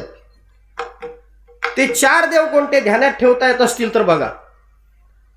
ज्या देवांना आमच्या शास्त्रानं भगवान ही उपाधी लावलेली आहे तेच देव भक्ताचं चित्त चोरू शकतात. भगवान शब्दाचा अर्थ माऊलींच्या भाषेत पहिल्यांदा बोलतो, ऐका यश श्री औदार्य ज्ञान वैराग्य ऐश्वर हे साही गुणवर्य वसती जेथ म्हणून तो भगवंतू. महाभारताच्या भाषेमध्ये भगवान शब्दाचा अर्थ असा आहे, जो या जगाची गती अधोगती जाणतो, ज्याला या जगाचा उत्पत्ती प्रलय माहिती आहे, ज्याला या जगातली विद्या अविद्या माहिती आहे, सृष्टीच्या आरंभी ज्याचं अस्तित्व होतं, प्रलयानंतर जो शिल्लक राहतो आणि वर्तमान काळामध्ये ज्याच्या सत्तेशिवाय कुठलेही व्यवहार घडत नाही अशी जी शक्ती आहे त्याला भगवान ही संज्ञा आहे. तर भगवान शब्द लावलेले किती देव आहेत बघा. किती देव आहेत तुमच्या मर्जीनं. तुम्ही शनी शिंगणापूरला गेलात, शनी शिंगणापूरला देवाचं बोर्ड तुम्ही वाचला असेल, फलक वाचला असेल, तिथं लिहिला आहे का भगवान मुंजोबा. जेजुरीला तुम्ही गेलात, खंडोबा जरी उंचावर असला तरी भगवान खंडोबा नाही. भगवान शब्द फक्त तुम्हाला 4 देवांच्या समोर दिसेल. पहिला मर्यादा पुरुषोत्तम भगवान श्री प्रभू रामचंद्र. दुसरं ज्या देवाचं चरित्र या कीर्तनात सांगायचं आहे तो भगवान श्री कृष्ण किंवा भगवान गोपाल कृष्ण. तिसरा कैलासपती भगवान भोलेनाथ. आणि चौथा देव ज्या देवतेची आपण निष्ठेनं भक्ती करतो, जे आपलं आराध्य दैवत आहे, तो पंढरी निवासी भगवान श्री विठ्ठल. म्हणून आजही तुम्ही पंढरीत गेलात आणि पांडुरंगाचं दर्शन करत असताना त्या गाभाऱ्यामध्ये प्रवेश करीत असताना त्या दरवाजावर चांदीच्या अक्षरामध्ये असं लिहिलेलं आहे, षड्गुण ऐश्वर्य संपन्न पंढरी निवासी भगवान श्री विठ्ठल. भगवान शब्द कोणत्याही देवाच्या पाठीमागे नाही. त्यांच्या जो सोनं नाणं जास्त असेल त्यांना बसायला सोन्याची सिंहासनं असतील, पण भगवान शब्द म्हणून सगळ्या पदव्या लोकांना लावता येतील, सगळ्या पदव्या विकत घेता येतील, परंतु भप फक्त वारकरी शिक्षण संस्थाच. तर बघा ना काय काय त्या पत्रिकेमध्ये काय काय पत्रिका असतात बघा ना. एक भागवतकाराच्या पुढे आधुनिक युगाचे शुकाचार्य.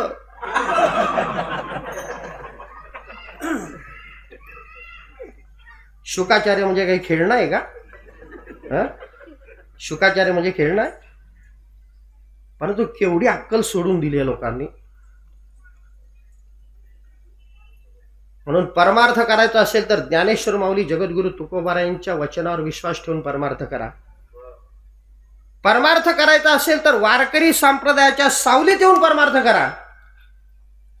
दुसरीकडे गेल्यानंतर तुमचा परमार्थ सिद्धीला जाईल किंवा नाही प्रश्नचिन्ह कायम असेल. विठ्ठला विठ्ठला विठ्ठला विठ्ठला विठ्ठला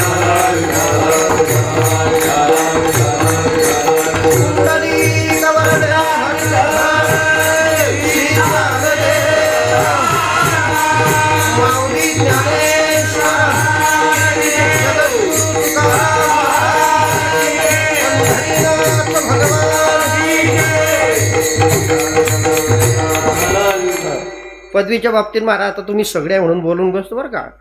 6 महिन्यापूर्वी मला 2-3 फोन आले आणि महाराज तुम्हाला महामंडलेश्वर व्हायचं आहे का.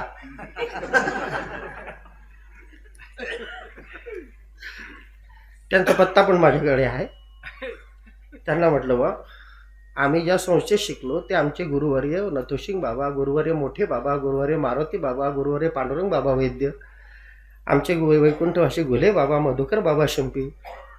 आमच्या शिक्षकांनी महाराज शब्द सुद्धा त्यांच्या नावाच्या पुढे कधी जोडला नाही. महाराज शब्द सुद्धा जोडला नाही. आमचे गुरुवर्य ज्या वेळेला स्वाक्षरी करतात त्यावेळेला विभा चौधरी, नडोन राजपूत, मालक उरेकर एवढी नम्रता. हे आमचे ऋषितुल्य असलेले जे शिक्षक आहेत त्यांचाच आदर्श आमच्या डोळ्यासमोर आहे. आम्हाला कुंभमेळ्यातला केवढाही मोठा असला तरी तो नको आहे. अरे सांगा ना की भंडारा भामचंद्र डोंगरावर पोते लावून तुकोबारांचं भजन करणारा कोण महात्मा आहे. तो महात्मा आमचा नथुसिंग बाबा आहे. परंतु घरच्या बापाची लोकांना किंमत नसते. सांगा ना निरपेक्षता हा जो गुण आहे आमच्या मोठे बाबांनी जगवला. नाथ महाराजांची मूर्तिमंत शांती तिला निवास करण्याकरता 200 वर्षामध्ये जागा कुठंच भेटली नाही. मग त्या शांतीला वाटलं आता कुठे चांगलं घर आपल्याला भेटेल. तिने चांगलं घर शोधलं आमचं मारुती बाबांचं अंतःकरण. अरे आपले गुरुवारे शास्त्री महाराजांसारखा भागवतकार कोण आहे. धान्य जमा करणारे भागवत सांगणारे भरपूर आहेत. राशी भरा.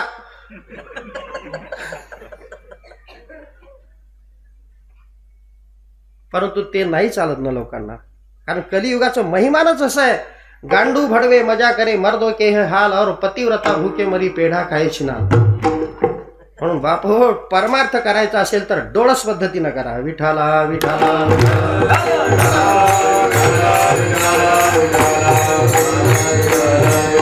हो अशा पद्धतीने त्या परमात्म्यानं चोरी केली. आणि चोरी केल्यानंतर त्या गोपिकांना असं हे भक्तिप्रेम सुख दिलं. मग ती चोरी कशा पद्धतीने केली आता आपण उत्तरार्धाकडे येतो. ती चोरी करण्याची पद्धत अशी आहे की चोरी करण्याच्या अगोदर भगवंतानं आपले सगळे बालगोपाल एकत्रित केले आणि बालगोपाल एकत्रित करून एका संस्थेची स्थापना केली. त्या संस्थेला नाव दिलं दुग्ध विद्या चौर्य प्रसारक मंडळ. आणि आपल्या गोपालांना आवाहन करता मित्रांनो उद्यापासून आपल्याला चोरी करायची आहे. चोरी करण्याकरता आपल्याला आवश्यक असलेल्या वस्तू कोणत्या आहेत ते ध्यानात घ्या. गोपाळ म्हणायला लागले सांगा पण कोणत्या वस्तू आहे. म्हटले पहिली वस्तू खडे, दुसरी वस्तू डोक्यापेक्षाही उंच लांबकी गाठी, तिसरी वस्तू सराटे. सराटे म्हणजे भाकरी उपतरण्याचे नव्हे. आपल्या खानदेशी भाषेमध्ये ज्याला आपण गोखरू किंवा काटे म्हणतो ते. आणि चौथी वस्तू म्हणजे वस्त्रातून गाळलेली बारीक अशा प्रकारची माती. या वस्तूंची नोंद करून दिल्यानंतर गोपाळ म्हणायला लागले देवा तू चोरी करण्याकरता आमच्या टोळीचा मालक झाला खरा परंतु तुला चोरी करायची काही बुद्धी दिसत नाही. म्हटले काय झालं रे. अरे चोरी करायला जायचं असेल तर आपल्या संरक्षणासाठी एखादी स्टेनगन तरी आपल्याजवळ पाहिजे. धाक दाखवायला एखादा बोथ हटका होईना रामपुरी चाकू तरी पाहिजे. आणि शस्त्रास्त्राच्या जर तू विरोधात असशील तर समोरच्या माणसाच्या डोळ्यामध्ये फेकण्याकरता एखाद्या पुडीमध्ये चटणी बांधायला काय हरकत आहे. परंतु या कोणत्याही गोष्टी न सांगताना तू कुशाल खडे घ्या, माती घ्या, गोखरू घ्या. हा उजागरा कशा करता रे. भगवंताने गोपाळांना आवाहन केलं की हे बघा मी सांगतो तेवढा एका परमार्थ क्षेत्राचं महिमान असा आहे की मनोमार्गे गेला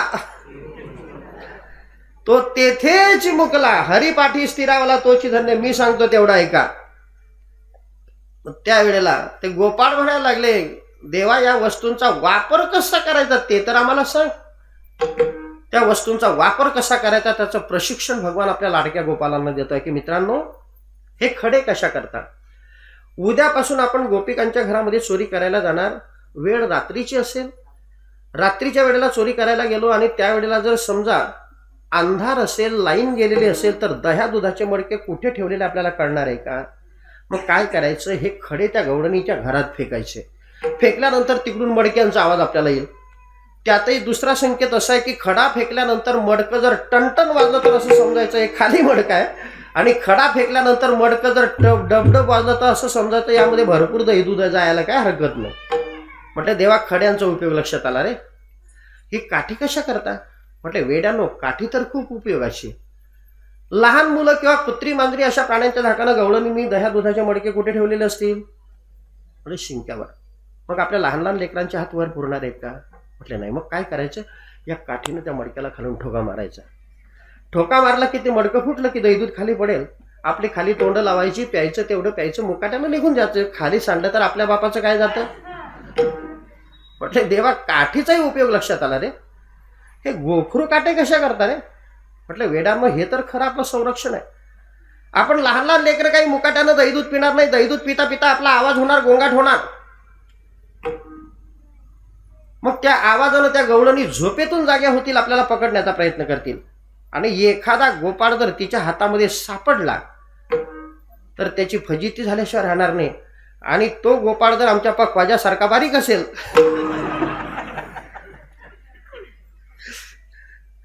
त्याची फजिती झाल्याशिवाय राहणार नाही. म्हणून आपल्या टोळीतला कोणताही गोपाळ त्या गवळणीच्या हातात सापडता कामा नये. म्हणून ती आपल्याकडे यायला लागली की तिला येण्याकरता प्रतिबंध निर्माण झाला पाहिजे, अडसर निर्माण झाला पाहिजे. म्हणून काय करायचं, हे गोखरू काटे तिच्या वाटेमध्ये पसरवून टाकायचे. मग पसरवल्यानंतर काय होईल? म्हटलं तिच्या कोमल पायामध्ये ते काटे बसतील. मग ती पायातले काटे काढत बसेल. तेवढ्यात आपण, आता ते गोपाळ होते, एकही शिकलेला नव्हता, परंतु युक्तिवाद करायला सगळे हायकोर्टातले. ते म्हणायला लागले देवा, त्या गवळणीच्या पायामध्ये काटे केव्हा बसतील रे? आपण काटे पसरवू, पण तिच्या पायामध्ये काटे केव्हा बसतील? ती जर अनवाणी पायानं आली तर ना, तिच्या पायामध्ये काही नसेल तेव्हा ते काटे बसतील ना. देवा, तुला एवढं कसं कळत नाही रे? अलीकडे सगळ्याच घरातल्या सगळ्याच गवळणी किचन ओट्यापासून चपला घालून येतात. मग ती जर चप्पल घालून आली तर तिच्या पायात काटे बोसतील कसे?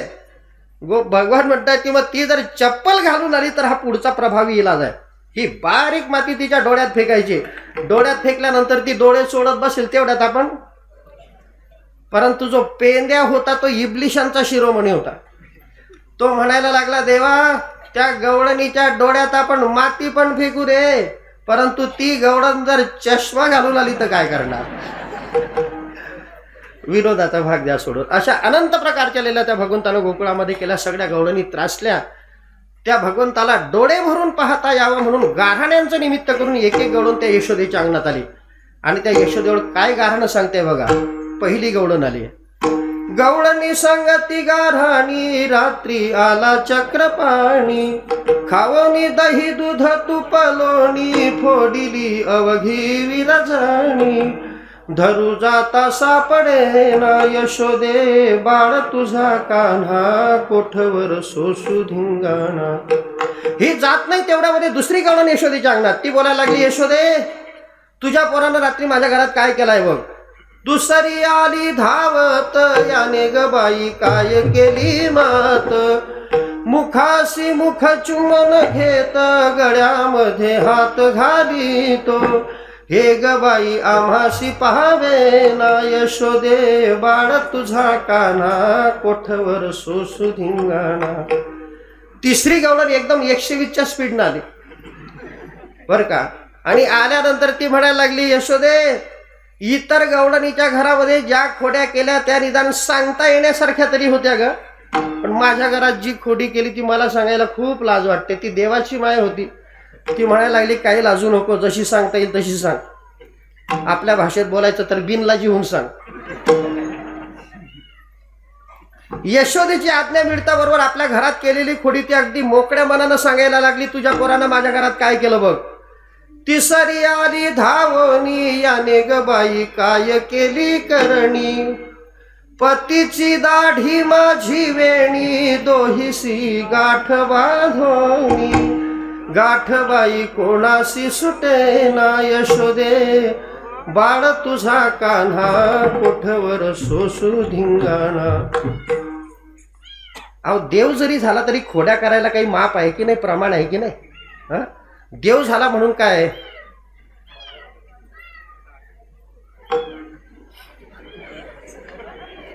केले कर्म झाले त्याची भोग आले.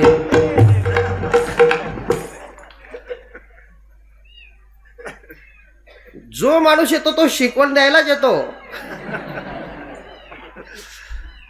ते बिचारे आपल्याला इशारा करतायत, पिछले जन्म में हमारे ही हाथ से ऐसी गलती हुई है, आप ऐसी गलती मत करना. ठला विठाला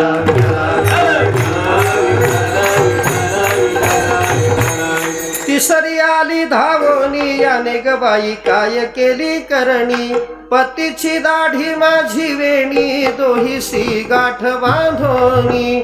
गाठबाई कोणाशी सुटे ना यशोदे, बाळ तुझा कान्हा कोठवर सोसू धिंगाणा. मी बोलत होतो बाबा, अहो देव जरी झाला म्हणून काय झालं, देव झाला म्हणून काही खोड्या करायच्या असतात का? दाढी आणि वेणीची कुठे गाठ मारायची असते का?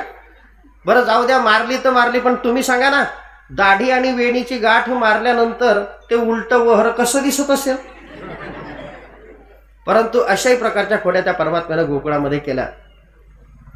यशोदाच्या समोर गाऱ्हाणं सांगतात, परंतु यशोदा कोणाचंही गाऱ्हाणं कानावर घ्यायला तयार नाही. मग त्या सगळ्या गवळणी एकत्रित येऊन त्या यशोदेला धमकी देत आहेत, यशोदे आजपर्यंत तुझ्या पोरानं आमची टिंगलटवाडी केली, ते आम्ही सहन केलं, परंतु आता सहन न करता येण्यासारख्या खोड्या हा करायला लागलाय. म्हटले कोणत्या खोड्या करतोय? आजपर्यंत आमची टिंगलटवाडी केली, आता याने आमच्या सुनांनाही बिघडवलेलं आहे, म्हणून तुझ्या पोराला तो आवरून घे. आवरी आवरी आपुलका,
अजून लाज नाही तुझ्या मना. अरे त्या गवळणी त्या देवाच्या मायेची लाज काढतायत, म्हणून भांडणं सुरू झाले की माता भगिनी भांडणाला पेटल्या की पुढे देवाची माय आहे का बोवाची माय आहे?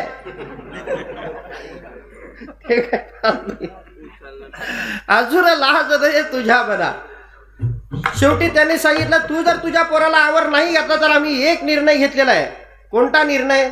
अवघ्या मिळवणी गवळणी येती नंदाच्या अंगणी, जातो आम्ही गोकुळ सोडोनी आमुच्या सुना घेवोनी. हे ग बाई आम्हाशी सोसवे ना यशोदे, बाळ तुझा कान्हा कोठवर सोसू धिंगाणा. गोकुळ सोडून जाण्याचा निर्णय घेता बरोबर त्या यशोदेच्या डोळ्यात पाणी आलं. भगवंताला जवळ घेतलं, पाठीवरून डोक्यावरून हात फिरवला आणि त्याला ताकीद दिली, बाबा तू खोड्या करू नको. त्या परमात्म्यानं खोड्या करू नये म्हणून गणपती बाप्पालाही नवस केला गेला, परंतु त्या नवसाचाही काही उपयोग झाला नाही. उपयोग होणार तरी कसा? त्याची खोडी काय एक होती काय? त्या परमात्म्याच्या खोड्या किती होत्या? आमचे संत लिहित आहेत की समुद्राची शाई केली, पृथ्वीचा कागद केला, कल्पतरूची लेखणी केली आणि वाणीची क्रीडा करणारी वाग्देवता म्हणजे सरस्वती माता जरी लिहायला बसली ना, तरी त्या मातेला सुद्धा त्या परमात्म्याच्या खोड्या पूर्ण करता येत नाही. बोललेल्या विधानावरून तुम्ही जरूर अनुमान काढू शकता की समुद्राची शाई करून, पृथ्वीचा कागद करून, कल्पतरूची लेखणी करून सरस्वती मातेला ज्याच्या खोड्या पूर्ण करता येत नाही, तिथं 1.5 तासाच्या कीर्तनात भरत महाराज काय दिवा लावणार आहे? म्हणून याच्या खोड्या किती सांगू महीपत्र सिंधू आटे. त्या मातेने शेवटचा निर्णय घेतला, बाबा आता गावात राहू नको, गाई चारण्याकरता वनात जा. आईच्या आज्ञात शिरसावंदे मानून त्याने आपल्या गोपालांना संकेत दिलाय, तुम्ही गाई घेऊन सारे गोपाळ रानात. परमात्माही गाईच्या पाठोपाठ निघालाय. गाईच्या पाठोपाठ जात असताना त्या परमात्म्याची वेशभूषा कशी आहे?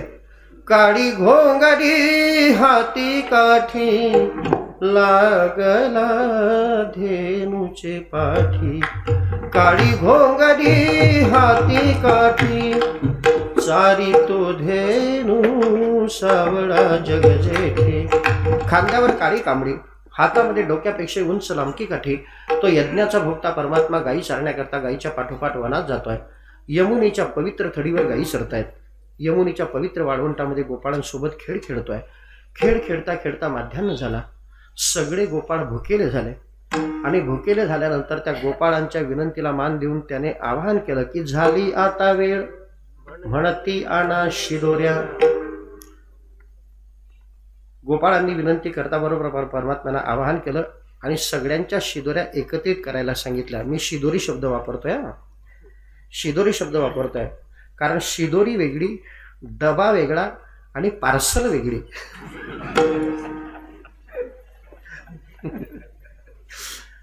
शिदोरी, डबा आणि पार्सल मध्ये काय फरक असतो? ड्युटीवर जाणाऱ्या नौकरदाराला पतिदेवांना मालकीनबाई घरी जे बांधून देते त्याला डबा म्हटलं जातं. ज्या दिवशी स्वयंपाक करायचा आळस आला, जळगावून येणाऱ्या मालकाला तुम्ही तिकडून घेऊन या हा जो आदेश दिला जातो त्याला पार्सल म्हटलं जातं. आणि बर्डाच्या शेतामध्ये नांगरटी करणाऱ्या मालकाला फडक्यामध्ये जी कळण्याची भाकर आणि पापड बांधून दिला जातो, लोणचं बांधून दिले जाते, त्याला शिदोरी म्हटली जाते. विठाला विठाला.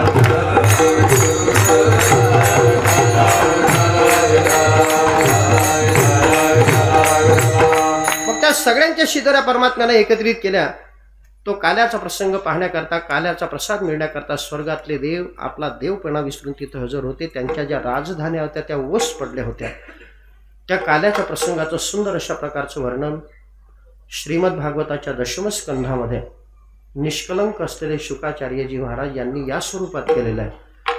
बिभ्रद्वेणू जठरपटयो शृंगवेत्रेच कक्षे वामे पाणौ मसृण कवलं तत्फलान्यंगुलीषु तिष्ठन्मध्ये स्वपरिसृधौ हासयन्नर्मभिस्वैः स्वर्गे लोके मिषति बुभुजे यज्ञभुग्वाल केली.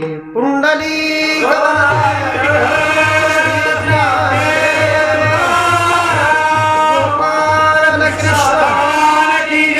गोपाल कृष्ण, माऊली ज्ञानेश्वर, माऊली ज्ञानेश्वर,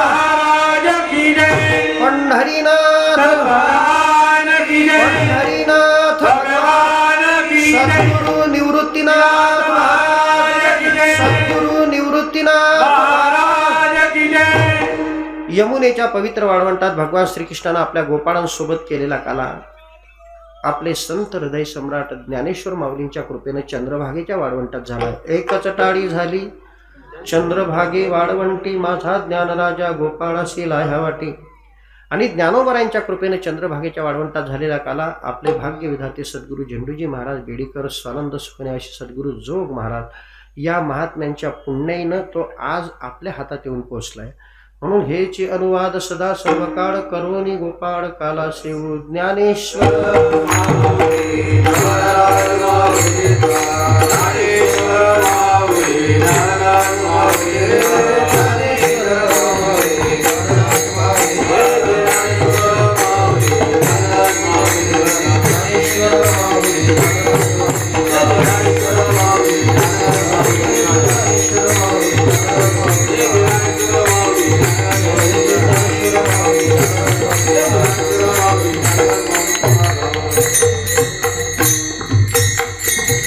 शिंके लावी येले दुरे,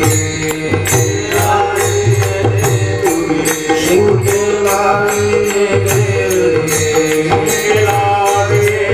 दुरे, होतो दिवाचे निवरी, होतो दिवाचे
आजची दहीहंडी जरी माझ्या हातात हातोडी असली, मी जरी काल्याचे कीर्तन केलेलं असतं, परंतु आज असा सुंदर योग आहे की आज आमचे गुरुवर्य लक्ष्मण बाबा इथं हजर आहेत, आमचे आदरणीय सुखदेव बाबा हजर आहेत, श्रीपती बाबा हजर आहेत, आमच्या नतोशिंग बाबाच्या रूपात हे लोक आम्हाला इथं आहेत, झेंडूजी महाराजांच्या रूपात इथं बाकीचे आमचे परंपरेचे उद्धव महाराज आहेत, देवदास महाराज आहेत, तुळशीदास महाराज आहेत.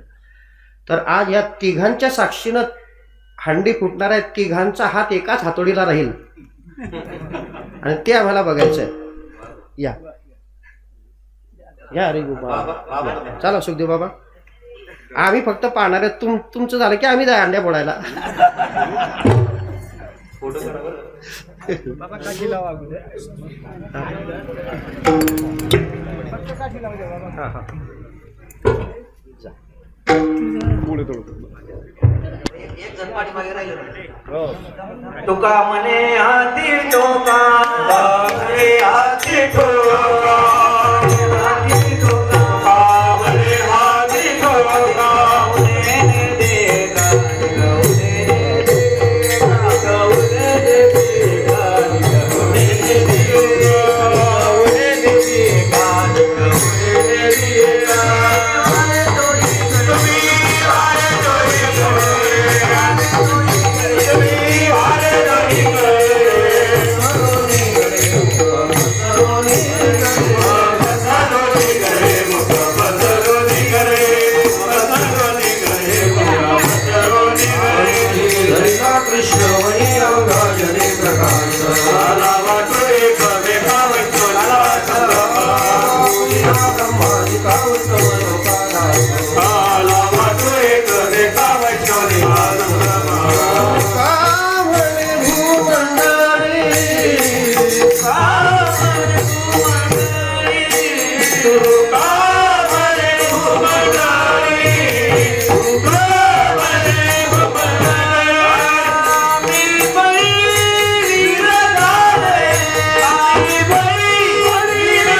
अगाये सगुणा निर्गुणा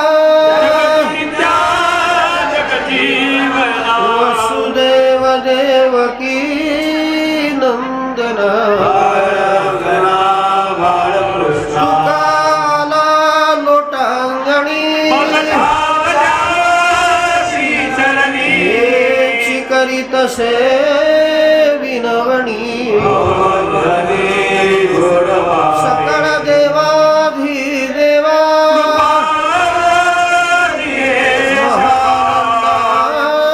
महानुभवा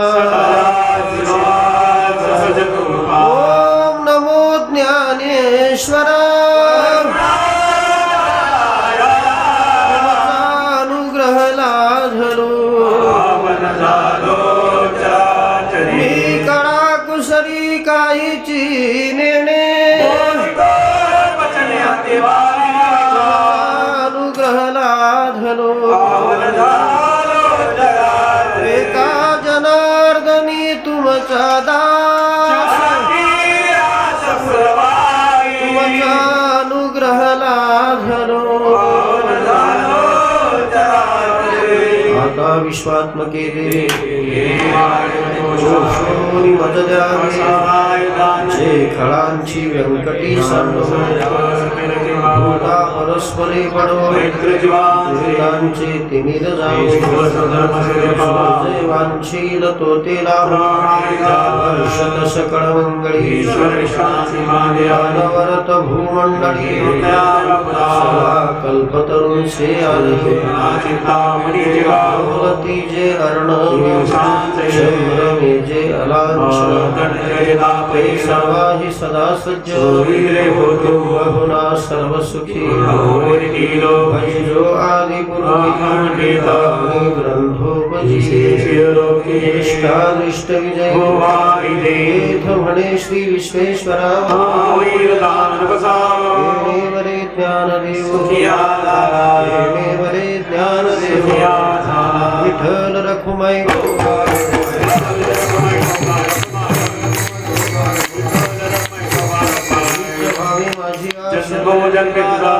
हरीचा वार संग सर्वकाळ अखंड प्रेमाचा चंद्रभागे स्नान हरीचा वार करी आगंबाईश भावे तया कल्पनेची बाधा न हो कोणी काही अहंकाराचा वारा न लागो राज विष्णुदासा भाविकासे तया असावे कल्पनेची बाधा न हो कोणी काढी मागणे का तुझ प्रती आहे या संतासी निरवी हेच मजले म्हणे आता उदार तू या संतासी निरवी हेच मजले ज्ञानदेव तुकाराम